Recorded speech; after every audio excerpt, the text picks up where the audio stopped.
Chris Abraham from Go Math. Today we're going to be working on number 28 on the General Curriculum 03 Math Practice Test.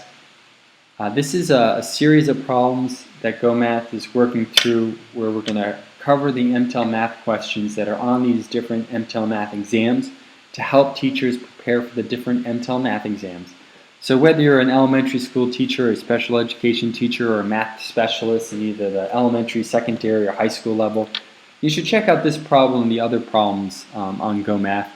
Use it to help you study, and I highly recommend that you attend one of the MTEL math workshops, or if you need help, sign up for one-to-one tutoring. That's what we're focused on. So let's look at number 28.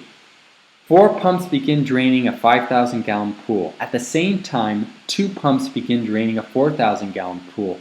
Assuming that all pumps drain at the same rate, how many gallons are left in the smaller pool when the larger pool is finished being drained? And then we have a series of answer choices. Now, if you're using the fork method, you're always going to be looking at the answer choices and just making observations on, is it going to be the low number, the high number, the even number, the odd number? Because usually there's some sort of distinction here. So I have a range, and when I get to a final answer, I might be able to eliminate 2 of these very quickly because they don't even come close to my answer. And we're going to call that, for all practical purposes, the fork in the road strategy. All right. Now, if we go back to this problem, I'm going to start with the first line. This tells me some very good information. It says there's 4 pumps draining a 5,000-gallon pool. So here's my 5,400-gallon pool here. And I got 4 pumps draining it, which means subtracting it. And now I have another 4,000-gallon pool, and this has got 2 pumps draining it. Now and we're trying to find out, how much water is left over in the second pool after the first one's emptied out. So what we're going to do is we're going to take that first one and we're going to make it equal to 0. So what would that mean? How would we get to 0 there? By the way, they tell us that the p's have got to be equal, so we're going to make it equal to 0, and we're going to solve for p. That's the rate in which each pump is able to push out water.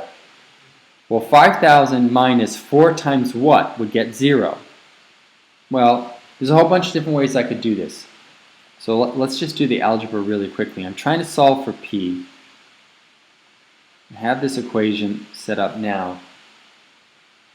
I think what I'm going to do is I'm going to add 4p to both sides, because I'd like to deal with positives. Now I have 4,500 equals 4p. Now what am I going to do? Now I think then's the time to divide by 4. And what I'm going to get is I'm going to get a value of p that's equal to 1,350 gallons per hour. Well, now we found out the rate of 1 pump, and we're going to apply that to the second equation. So now I have to do 4,000 minus whatever 2 times that 1 pump is. Well, if each pump is pumping out 1,350 gallons per hour, 4,000 minus 2p equals what? Well, we know that 2p is 2 times 1,350 gallons per hour, let's say, minus 4,000. So that's going to get me 4,000 minus 2,700. And it's going to get me a remainder of 1,300 gallons that are left over in that pool. So that's what my calculation brought me to. The tricky thing about this problem is you've got to write out both equations. So 5,400 minus 4p equals 0. Solve for p, find out the rate of one of those gallons, and then input that rate of 1,350 gallons per hour into the second equation, 4,000 minus 2p, to find out how many gallons are left over, which is our 1,300 gallons. Thanks, team, for watching. Keep on sending your questions. I hope you have a wonderful day. Check out one of the Harvard Square Math workshops, and take care. Thank you. Bye-bye.